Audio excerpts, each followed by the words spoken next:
വരുമെന്നും വരവ് രാജകീയമായിരിക്കുമെന്നും കാത്തിരിക്കുന്നവരെ വന്നു ചേരുകയായി രാമരാജാവ്.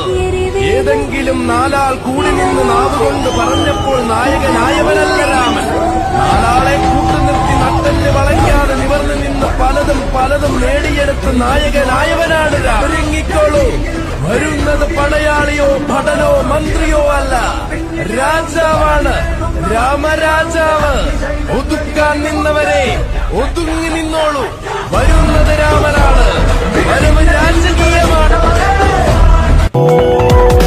ചുറ്റിലുമാരോ കാവല കെട്ടിവരിഞ്ഞു തീവല, അതു വെട്ടിമുറിച്ചു പുറത്തു കടക്കുക രാമ. ഇത്തിരി നേരം മാറുക, ഒത്തിലൊടിച്ചേ കാക്കുക, എതിരാളി നടുങ്ങണ പോലെ കൊതിക്കട രാമ. ആരു ചെയ്ത പാപം